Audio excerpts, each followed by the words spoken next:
ವೀಕ್ಷಕರೇ, ಯೇಸು ಕ್ರಿಸ್ತನ ನಾಮದಲ್ಲಿ ನಿಮ್ಮೆಲ್ಲರಿಗೂ ಪ್ರೀತಿಯ ವಂದನೆಗಳು ಹಾಗೂ ಸತ್ಯವೇದ ಅಧ್ಯಯನ ಕಾರ್ಯಕ್ರಮಕ್ಕೆ ಪ್ರೀತಿಯ ಸುಸ್ವಾಗತ.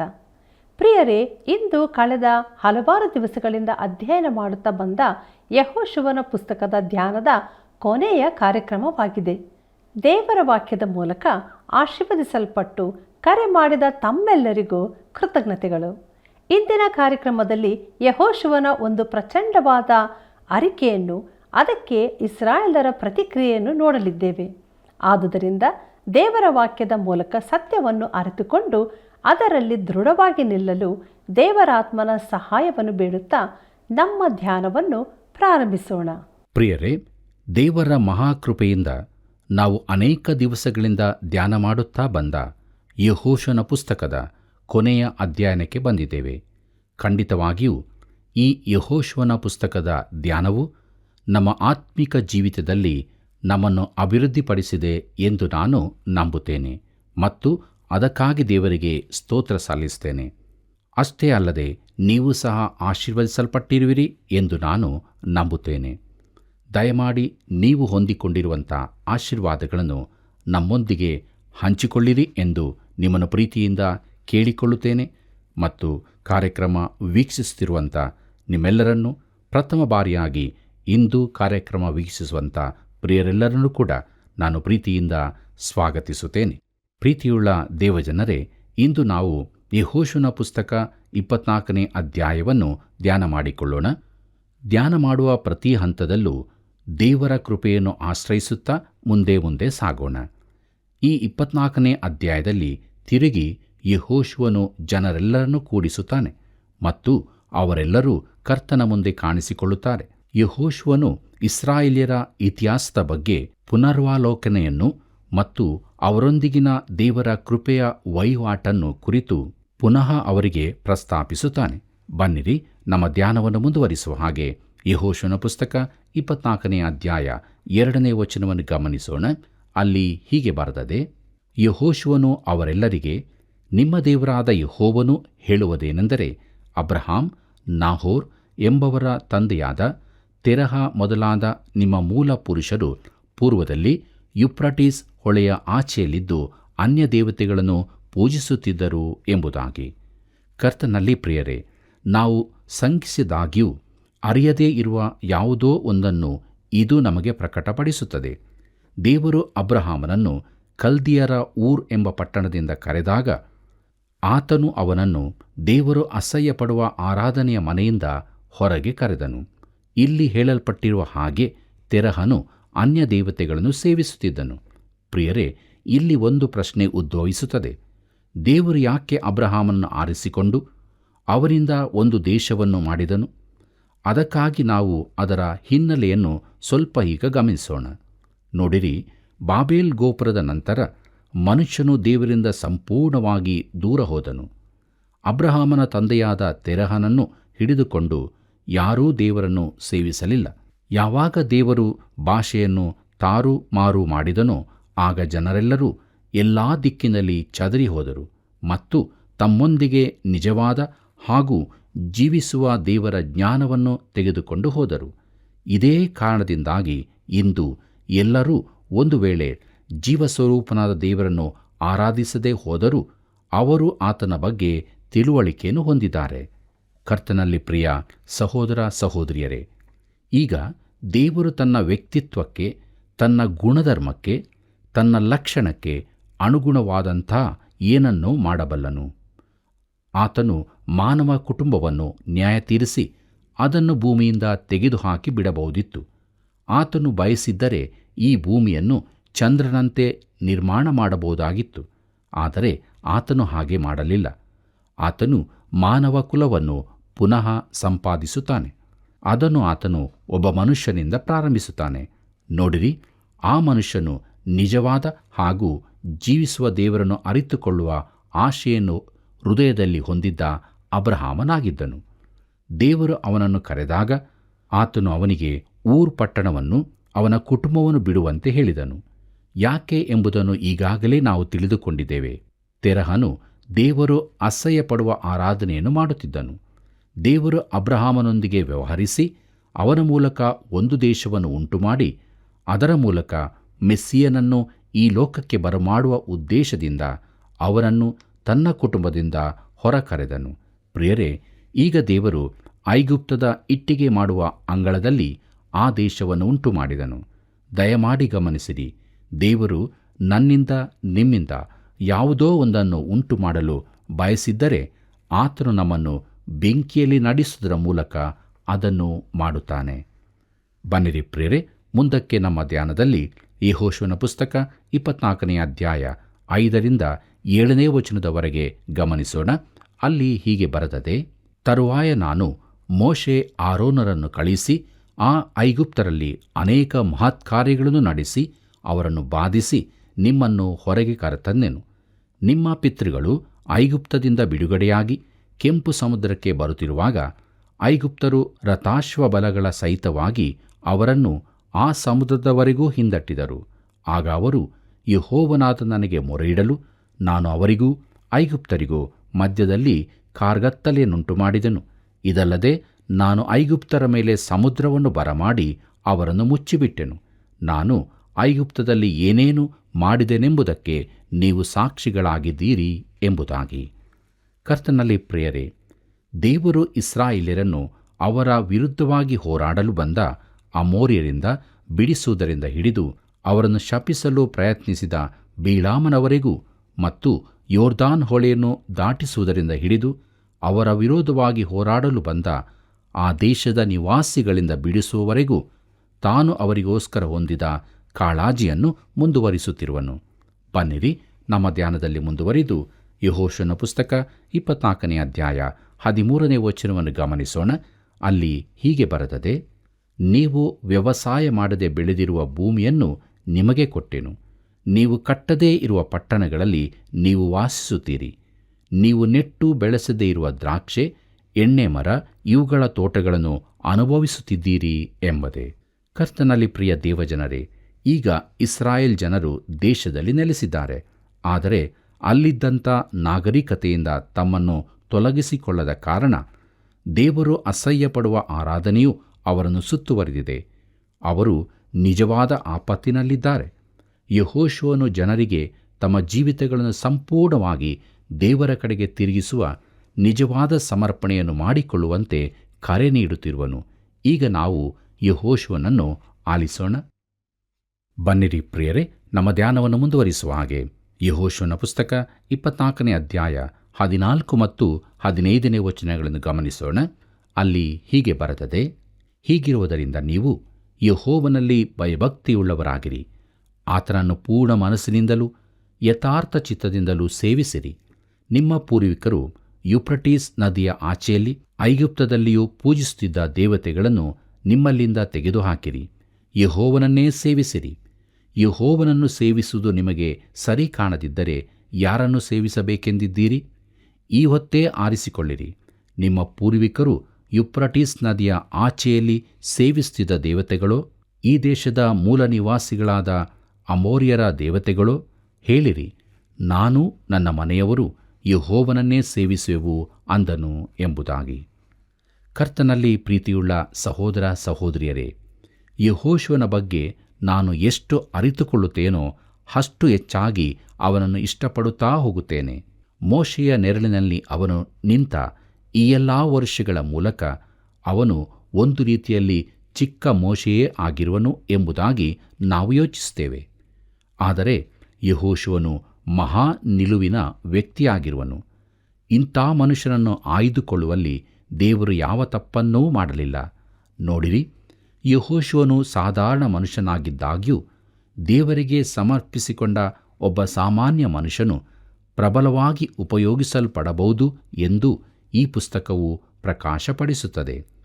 ಅವನು ಇಸ್ರಾಯೇಲ್ಯರಿಗೆ ಹೀಗೆ ಹೇಳುತ್ತಿರುವನು, ಏನೆಂದರೆ, ನಿಮ್ಮ ಪೂರ್ವಿಕರು ಸೇವಿಸಿದ ದೇವರು ಅಸಹ್ಯಪಡುವ ಆರಾಧನೆಗೆ ಹಿಂತಿರುಗಬೇಕೆಂದಿದ್ದೀರೋ, ಅಥವಾ ಅಮೋರಿಯರು ಸೇವಿಸಿದ ದೇವರು ಅಸಹ್ಯಪಡುವ ಆರಾಧನೆಗೆ ಹಿಂತಿರುಗಬೇಕೆಂದಿದ್ದೀರೋ? ನೀವೇ ಆಯ್ದುಕೊಳ್ಳಬಹುದು. ನಾನು ನನ್ನ ಮನೆಯವರು ನಮ್ಮ ಆಯ್ಕೆಯನ್ನು ಮಾಡಿಕೊಂಡಿದ್ದೇವೆ. ನಾವಂತೂ ದೇವರನ್ನೇ ಆರಾಧಿಸುವೆವು ಎಂಬುದಾಗಿ. ಪ್ರಿಯರೇ, ಇಸ್ರಾಯೇಲ್ ಕುಲದವರು ದೇವರೊಂದಿಗಿನ ತಮ್ಮ ಒಡಂಬಡಿಕೆಯನ್ನು ಗುರುತಿಸಿಕೊಳ್ಳಲು ಇದೊಂದು ಪ್ರಚಂಡವಾದ ಸಂಗತಿಯಾಗಿತ್ತು. ಈಗ ಜನರ ಪ್ರತಿಕ್ರಿಯೆಯನ್ನು ನಾವು ಗಮನಿಸೋಣ. ಬನ್ನಿರಿ, ನಮ್ಮ ಧ್ಯಾನದಲ್ಲಿ ಮುಂದುವರಿದು ಯೆಹೋಶುವನ ಪುಸ್ತಕ 24ನೇ ಅಧ್ಯಾಯ 16 ಮತ್ತು 17ನೇ ವಚನಗಳನ್ನು ಗಮನಿಸೋಣ. ಅಲ್ಲಿ ಹೀಗೆ ಬರೆದದೆ: ಅದಕ್ಕೆ ಜನರು, ಯೆಹೋವನ ಸೇವೆಯನ್ನು ಬಿಟ್ಟು ಅನ್ಯ ದೇವತೆಗಳನ್ನು ಸೇವಿಸುವುದು ನಮಗೆ ದೂರವಾಗಿರಲಿ.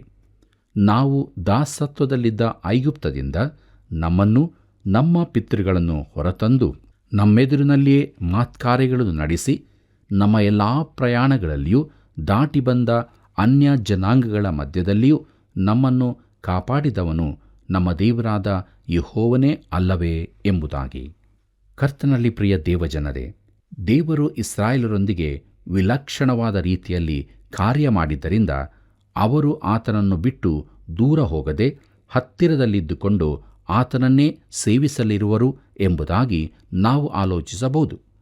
ನೋಡಿರಿ, ಸುಮಾರು 3500ಕ್ಕೂ ಹೆಚ್ಚು ವರ್ಷಗಳ ಹಿಂದಕ್ಕೆ ಬೆರಳು ಮಾಡಿ ತೋರಿಸಿ ಇಸ್ರಾಯೇಲ್ ಒಂದು ಚಿಕ್ಕ ಹಿಂಡಾಗಿತ್ತು ಎಂಬುದಾಗಿ ಹೇಳುವುದು ಬಹಳ ಸುಲಭ. ಅವರು ಭಯಂಕರವಾಗಿ ಸೋತವರಾಗಿದ್ದರು. ಆದರೆ ನಮ್ಮ ಕುರಿತು ಹೇಗೆ ಪ್ರಿಯರೇ? ಜೀವಿಸುವ ದೇವರಿಗೆ ಎಷ್ಟು ಸಮೀಪಸ್ಥರಾಗಿ ನಾವು ಜೀವಿಸುತ್ತಾ ಇರುವೆವು? ನಮ್ಮನ್ನು ನಾವೇ ಪರೀಕ್ಷೆ ಮಾಡಿಕೊಳ್ಳೋಣವ. ಬನ್ನಿರಿ, ಮುಂದಕ್ಕೆ ನಾವು ಯೆಹೋಶುವನ ಪುಸ್ತಕ 24ನೇ ಅಧ್ಯಾಯ 20ನೇ ವಚನವನ್ನು ಗಮನಿಸೋಣ. ಅಲ್ಲಿ ಹೀಗೆ ನೋಡುತ್ತೇವೆ: ನೀವು ಆತನನ್ನು ಬಿಟ್ಟು ಅನ್ಯ ದೇವತೆಗಳನ್ನು ಸೇವಿಸಿದರೆ ಆತನು ವಿಮುಖನಾಗಿ ಮೇಲಿಗೆ ಬದಲಾಗಿ ಕೇಡನ್ನು ಬರಮಾಡಿ ನಿಮ್ಮನ್ನು ನಾಶ ಮಾಡಿ ಬಿಡುವನು ಅಂದನು ಎಂಬುದಾಗಿ. ಕರ್ತನಲ್ಲಿ ಪ್ರಿಯರೇ, ದೇವರು ನಮಗೂ ಒಳ್ಳೆಯವನಾಗಿಯೇ ಇದ್ದಾನೆ. ಆದರೆ ಆತನು ನಮ್ಮ ಮೇಲೆ ಸುರಿಯ ಮಾಡಿರುವ ಆಶೀರ್ವಾದಗಳನ್ನು ಯಾವ ಗಣನೆಗೂ ತೆಗೆದುಕೊಳ್ಳದ ರೀತಿಯಲ್ಲಿ ನಮ್ಮಲ್ಲಿ ಅನೇಕರು ಆತನಿಗೆ ಅವಿಧೇಯರಾಗಿ ಅಪನಂಬಿಗಸ್ತರಾಗಿ ಜೀವಿಸುತ್ತಾ ಇದ್ದೇವೆ. ಅನೇಕರು ತಾವು ಬಯಸಿದ್ದನ್ನೇ ನಿಕೃಷ್ಟವಾಗಿ ಮಾಡಬಹುದು ಎಂದು ಆಲೋಚಿಸುತ್ತಾರೆ. ದೇವರು ದಯೆಯ, ಪ್ರೀತಿಯ ಹಾಗೂ ಸಮಾಧಾನದ ದೇವರಾಗಿರುವುದು ಸತ್ಯವಾದದ್ದೇ. ಆದರೆ ಅದೇ ಸಮಯದಲ್ಲಿ ಆತನು ನ್ಯಾಯ ತೀರ್ಪಿನ ದೇವರು, ದಯಿಸುವ ಅಗ್ನಿಯೂ ಸಹ ಆಗಿದ್ದಾನೆ. ದಯವಿಟ್ಟು ಆಲೋಚಿಸಿ ನೋಡಿರಿ. ಬನ್ನಿರಿ, ಮುಂದಕ್ಕೆ ನಾವು ಯೆಹೋಶುವನ ಪುಸ್ತಕ 24ನೇ ಅಧ್ಯಾಯ 21ನೇ ವಚನವನ್ನು ಗಮನಿಸೋಣ. ಅಲ್ಲಿ ಹೀಗೆ ಬರೆದದೆ: ಜನರು ಯೆಹೋಶುವನಿಗೆ, ಇಲ್ಲ, ನಾವು ಯೆಹೋವನನ್ನೇ ಸೇವಿಸುವೆವು ಅಂದರು ಎಂಬುದಾಗಿ. ಪ್ರಿಯರೇ, ಇಸ್ರಾಯೇಲ್ಯರ ಪರವಾಗಿ ಇವು ಒಳ್ಳೆಯ ಉದ್ದೇಶಗಳ ಹಾಗೆ ಕೇಳಿಸುತ್ತಾವಲ್ಲವೇ? ಬನ್ನಿರಿ, ಮುಂದಕ್ಕೆ ನೋಡೋಣ. ಯೆಹೋಶುವನ ಪುಸ್ತಕ 24ನೇ ಅಧ್ಯಾಯ 25 ಮತ್ತು 26ನೇ ವಚನಗಳಲ್ಲಿ ಅಲ್ಲಿ ಹೀಗೆ ಬರೆದದೆ: ಹೀಗೆ ಯೆಹೋಶುವನು ಶೇಕೆಮಿನಲ್ಲಿ ಇಸ್ರಾಯೇಲರೊಡನೆ ಒಡಂಬಡಿಕೆಯನ್ನು ಮಾಡಿಕೊಂಡು ಅವರಿಗೆ ನ್ಯಾಯವಿಧಿಗಳನ್ನು ನೇಮಿಸಿದನು. ಇದಲ್ಲದೆ ಅವನು ಈ ಎಲ್ಲ ಮಾತುಗಳನ್ನು ದೇವರ ಧರ್ಮಶಾಸ್ತ್ರ ಗ್ರಂಥದಲ್ಲಿ ಬರೆದು ಒಂದು ದೊಡ್ಡ ಕಲ್ಲನ್ನು ತಂದು ಯೆಹೋವನ ಆಲಯದ ಬಳಿಯಲ್ಲೇ ಇದ್ದ ಅಲ್ಲಾರ್ ವೃಕ್ಷದ ಅಡಿಯಲ್ಲಿ ನಿಲ್ಲಿಸಿ ಎಂಬುದಾಗಿ. ಕರ್ತನಲ್ಲಿ ಪ್ರಿಯರೇ, ಬೇರೆ ಮಾತಿನಲ್ಲಿ ಹೇಳುವುದಾದರೆ ಯೆಹೋಶುವನು ಏನು ಬರೆದನೋ ಅದನ್ನು ಮೋಶೆಯ 5 ಪುಸ್ತಕಗಳನ್ನು ಒಳಗೊಂಡ ಅದೇ ಸುರುಳಿಯ ಮೇಲೆ ಹಾಕಲಾಯಿತು. ಬನ್ನಿರಿ, ಮುಂದಕ್ಕೆ ನಾವು ಯೆಹೋಶುವನ ಪುಸ್ತಕ 24ನೇ ಅಧ್ಯಾಯ 29 ಮತ್ತು 30ನೇ ವಚನಗಳನ್ನು ಗಮನಿಸೋಣ. ಅಲ್ಲಿ ಹೀಗೆ ಬರೆದದೆ: ಇದಾದ ಮೇಲೆ ಯೆಹೋವನ ಸೇವಕನಾದ ನೂನನ ಮಗ ಯೆಹೋಶುವನು 110 ವರ್ಷದವನಾಗಿ ಮರಣ ಹೊಂದಿದನು. ಅವನ ಶವವನ್ನು ಎಫ್ರಾಯೀಮ್ ಪರ್ವತ ಪ್ರದೇಶದಲ್ಲಿ ಗಾಷ್ ಬೆಟ್ಟದ ಉತ್ತರ ದಿಕ್ಕಿನಲ್ಲಿರುವ ತಿಮ್ಮನ್ ಸೆರಹ ಎಂಬ ಅವನ ಸ್ವಾಸ್ಥ್ಯ ಭೂಮಿಯಲ್ಲಿ ಸಮಾಧಿ ಮಾಡಿದರು ಎಂಬುದಾಗಿ. ಕರ್ತನಲ್ಲಿ ಪ್ರಿಯ ಸಹೋದರ ಸಹೋದರಿಯರೇ, ಯೆಹೋಶುವನ ಮೃತ ದೇಹವನ್ನು ಅವನು ತನ್ನ ಸ್ವಾಸ್ಥ್ಯಕ್ಕಾಗಿ ಆರಿಸಿಕೊಂಡಿದ್ದ ಆ ಬರಡು ಭೂಮಿಯಲ್ಲೇ ಸಮಾಧಿ ಮಾಡಿದರು. ಪ್ರಿಯರೇ, ಮುಂದಕ್ಕೆ ನಾವು ನೋಡೋಣ. ಯೆಹೋಶುವನ ಪುಸ್ತಕ 24ನೇ ಅಧ್ಯಾಯ 31ನೇ ವಚನದಲ್ಲಿ ಅಲ್ಲಿ ಹೀಗೆ ನೋಡುತ್ತೇವೆ: ಯೆಹೋಶುವನ ದಿನಗಳಲ್ಲಿಯೂ ಅವನ ಕಾಲದಿಂದ ಇನ್ನೂ ಜೀವಿಸುತ್ತಾ ಯೆಹೋವನು ಇಸ್ರಾಯೇಲ್ಯರಿಗೋಸ್ಕರ ನಡೆಸಿದ ಮಹತ್ಕಾರ್ಯಗಳಿಗೆ ಸಾಕ್ಷಿಗಳಾಗಿದ್ದ ಹಿರಿಯರ ದಿನಗಳಲ್ಲಿಯೂ ಇಸ್ರಾಯೇಲ್ಯರು ಯೆಹೋವನನ್ನು ಸೇವಿಸುತ್ತಿದ್ದರು ಎಂಬುದಾಗಿ. ಕರ್ತನಲ್ಲಿ ಪ್ರಿಯರೇ, ಯೆಹೋಶುವನು ಜೀವಿಸಿದ ಕಾಲವೆಲ್ಲ ಇಸ್ರಾಯೇಲ್ಯರು ಯೆಹೋವನನ್ನೇ ಸೇವಿಸಿದ್ದರಿಂದ ಅವನ ಮರಣದ ಸಮಯದಲ್ಲಿ ಅವನನ್ನು ಉನ್ನತವಾದ ಗೌರವದಿಂದ ಕಾಣುತ್ತಿದ್ದಿರಬಹುದು. ಇದು ಅವನ ದೇವ ಪ್ರಭಾವದ ಪರಿಣಾಮವಾಗಿತ್ತು. ಬನ್ನಿರಿ ಪ್ರಿಯರೇ, ನಮ್ಮ ಧ್ಯಾನದಲ್ಲಿ ಮುಂದುವರಿಯುವಾಗೆ ಯೆಹೋಶುವನ ಪುಸ್ತಕ 24ನೇ ಅಧ್ಯಾಯ 32ನೇ ವಚನವನ್ನು ಗಮನಿಸೋಣ. ಅಲ್ಲಿ ಹೀಗೆ ಬರೆದದೆ: ಇಸ್ರಾಯೇಲ್ಯರು ಐಗುಪ್ತದಿಂದ ತಂದ ಯೋಸೇಫನ ಎಲುಬುಗಳನ್ನು ಯಾಕೋಬನು ಶೇಕೆಮನ ತಂದೆಯಾದ ಹಾಮೋರನ ಮಕ್ಕಳಿಂದ 100 ವರಹ ಕೊಟ್ಟು ಕೊಂಡುಕೊಂಡ ಶೇಕೆಮ್ ಹೊಲದಲ್ಲಿ ಹೂಣಿಟ್ಟರು. ಆ ಹೊಲವು ಯೋಸೇಫನ ಸ್ವಾಸ್ಥ್ಯವಾಯಿತು ಎಂಬುದಾಗಿ. ಕರ್ತನಲ್ಲಿ ಪ್ರಿಯರೇ, ಯೋಸೇಫನು ಎಫ್ರಾಯಿಮ್ ಮತ್ತು ಮನಸ್ಸೆಯವರ ತಂದೆಯಾಗಿದ್ದನು. ಈ ಇಬ್ಬರು ಮಕ್ಕಳು ಐಗುಪ್ತವನ್ನು ಬಿಟ್ಟಾಗ ಅವರು ತಮ್ಮ ತಂದೆಯ ಎಲುಬುಗಳನ್ನು 40 ವರ್ಷಗಳ ಕಾಲ ಅರಣ್ಯ ಯಾತ್ರೆಯಲ್ಲಿ ಹೊತ್ತುಕೊಂಡು ಬಂದಿದ್ದರು. ಆ ಎಲುಬುಗಳನ್ನು ವಾಗ್ದಾನದ ದೇಶದಲ್ಲಿ ಹೂಣಿಡುವುದಾಗಿ ತಮ್ಮ ತಂದೆಗೆ ಮಾತು ಕೊಟ್ಟಿದ್ದರು. ಯಾಕೆ ಪ್ರಿಯರೇ? ಯಾಕೆಂದರೆ ಯೋಸೇಫನು ವಾಗ್ದಾನದ ದೇಶದಲ್ಲಿ ಸತ್ತವರೊಳಗಿಂದ ಎಬ್ಬಿಸಲ್ಪಡುವುದನ್ನು ನಿರೀಕ್ಷಿಸುತ್ತಿದ್ದನು. ಎಂಥ ಭಾಗ್ಯಕರವಾದ ನಿರೀಕ್ಷೆಯಲ್ಲವೇ? ಪ್ರಿಯರೇ, ನಮ್ಮ ನಿರೀಕ್ಷೆ ಏನಾಗಿದೆ? ಯೇಸು ಕ್ರಿಸ್ತನೊಂದಿಗೆ ಆತನ ಐಕ್ಯದಲ್ಲಿ ನಾವು ಪಾಪದ ಪಾಲಿಗೆ ಸತ್ತವರಾಗಿ ದೇವರಿಗೋಸ್ಕರ ಜೀವಿಸುವವರಾಗಬೇಕು ಎಂಬ ನಿರೀಕ್ಷೆ ನಮ್ಮದಾಗಬೇಕು ಪ್ರಿಯರೇ. ಈ ನಿರೀಕ್ಷೆಯಲ್ಲೇ ನಾವು ನಮ್ಮ ಜೀವಿತದಲ್ಲಿ ಮುಂದೆ ಸಾಗೋಣ. ಬನ್ನಿರಿ ಪ್ರಿಯರೇ, ನಮ್ಮ ಕಾರ್ಯಕ್ರಮದ ಅಂತ್ಯಭಾಗಕ್ಕೆ ನಾವು ಬಂದಿರುವಾಗ ಕೊನೆಯದಾಗಿ ಯೆಹೋಶುವನ ಪುಸ್ತಕ 24ನೇ ಅಧ್ಯಾಯ 33ನೇ ವಚನವನ್ನು ಗಮನಿಸೋಣ. ಅಲ್ಲಿ ಹೀಗೆ ಬರೆದದೆ: ಆರೋನನ ಮಗನಾದ ಎಲ್ಲಾಜಾರನು ಮರಣ ಹೊಂದಿದನು. ಅವನ ಶವವನ್ನು ಎಫ್ರಾಯಿಮ್ ಪರ್ವತ ಪ್ರಾಂತ್ಯದಲ್ಲಿ ಅವನ ಮಗನಾದ ಪಿನೆಹಾಸನ ಪಾಲಿಗೆ ಬಂದ ಗುಡ್ಡದಲ್ಲಿ ಸಮಾಧಿ ಮಾಡಿದರು ಎಂಬುದಾಗಿ. ಕರ್ತನಲ್ಲಿ ಪ್ರೀತಿಯುಳ್ಳ ದೇವಜನರೇ, ಆರೋನನು ಸಾವನ್ನಪ್ಪಿದ ಮೊದಲ ಯಾಜಕನಾಗಿದ್ದನು. ಎಲ್ಲಾಜಾರನು ಎರಡನೆಯವನು. ನೋಡಿರಿ, ಯೆಹೋಶುವನ ಪುಸ್ತಕವು ಸಾವಿನಿಂದ ಕಟ್ಟಲ್ಪಟ್ಟಿದೆ. ಅದು ಮೋಶೆಯ ಸಾವಿನೊಂದಿಗೆ ಪ್ರಾರಂಭವಾಗಿ ಯೆಹೋಶುವ ಮತ್ತು ಎಲ್ಲಾಜಾರರ ಸಾವುಗಳೊಂದಿಗೆ ಮುಕ್ತಾಯವಾಗುತ್ತದೆ. ಆದರೆ ಪ್ರಿಯರೇ, ಇಲ್ಲಿ ಒಂದು ಆಶ್ಚರ್ಯಕರವಾದ ಹಾಗೂ ಆಸಕ್ತಿಕರವಾದ ಸಂಗತಿ ಇರುವುದನ್ನು ಗಮನಿಸಿರಿ. ಅದು ಯಾವುದೆಂದರೆ, ಎಲ್ಲಾಜಾರನ ಶವವನ್ನು ಅವನ ಮಗನಾದ ಫಿನೆಹಾಸನ ಪಾಲಿಗೆ ಬಂದ ಗುಡ್ಡದಲ್ಲಿ ಸಮಾಧಿ ಮಾಡಿದರು ಎಂಬುದಾಗಿ. ಪ್ರಿಯರೇ, ಇದು ಎಫ್ರಾಯಿಮ್ ಪರ್ವತದಲ್ಲಿ ಫಿನೆಹಾಸನಿಗೆ ಕೊಡಲ್ಪಟ್ಟ ಭೂಮಿಯಾಗಿತ್ತು. ಈಗ ಇಲ್ಲಿರುವ ಪ್ರಶ್ನೆ ಏನೆಂದರೆ, ಫಿನೆಹಾಸನಿಗೆ ಹೇಗೆ ಆ ಭೂಮಿ ಸಿಕ್ಕಿತು? ಯಾಕಂದರೆ ಯಾಜಕರಿಗೆ ಯಾವ ಭೂಮಿಯೂ ಕೊಡಲ್ಪಟ್ಟಿರಲಿಲ್ಲ. ಆದರೆ ಅದು ಹೇಗೆ ಈ ಮನುಷ್ಯನು, ಅಂದರೆ ಫಿನೆಹಾಸನು, ಒಂದು ಚಿಕ್ಕ ತುಂಡು ಭೂಮಿಯನ್ನು ಹೊಂದಿಕೊಂಡಿದ್ದನು? ನೋಡಿರಿ, ಇಲ್ಲಿಯೇ ನಿಜವಾದ ಹಾಗೂ ಜೀವಿಸುವ ದೇವರಿಂದ ಹೊರಡುವಿಕೆಯ ಆರಂಭವನ್ನು ನಾವು ಕಾಣುತ್ತೇವೆ. ಇದರ ಕುರಿತು ನಾವು ನ್ಯಾಯಸ್ಥಾಪಕರ ಪುಸ್ತಕದಲ್ಲಿ ಇನ್ನೂ ಸ್ಪಷ್ಟವಾಗಿ ಧ್ಯಾನಿಸಲಿಕ್ಕಿದ್ದೇವೆ. ಎಂಥ ದುಃಖಕರವಾದ ಸಂಗತಿಯಲ್ಲವೇ? ಪ್ರೀತಿಯುಳ್ಳ ದೇವಜನರೇ, ದೇವರ ಮಹಾಕೃಪೆಯಿಂದ ಯೆಹೋಶುವನ ಪುಸ್ತಕದ ಅಧ್ಯಯನ ಮಾಡಿದ್ದೇವೆ. ದೇವರು ತಿಳಿಸಿದ ಸತ್ಯಗಳಿಗಾಗಿ ಆತನನ್ನು ಕೊಂಡಾಡೋಣ. ನಾವು ಕೂಡ ದೇವರಿಗೆ ನಂಬಿಗಸ್ತರಾಗಿ ಆತನ ಅಪ್ಪಣೆಗಳನ್ನು ಕೈಕೊಂಡು ಜೀವಿಸೋಣ. ಮುಂದಿನ ಪುಸ್ತಕದ ಧ್ಯಾನಕ್ಕಾಗಿ ನಮ್ಮನ್ನು ನಾವು ಪ್ರಾರ್ಥನಾಪೂರ್ವಕವಾಗಿ ಸಿದ್ಧ ಮಾಡಿಕೊಳ್ಳೋಣ. ದೇವರ ಸ್ವರವನ್ನು ಆ ಮೂಲಕವಾಗಿ ಕೂಡ ನಾವು ಕೇಳಿ ನಮ್ಮನ್ನು ಆತ್ಮದಲ್ಲಿ ಬಲಪಡಿಸೋಣ.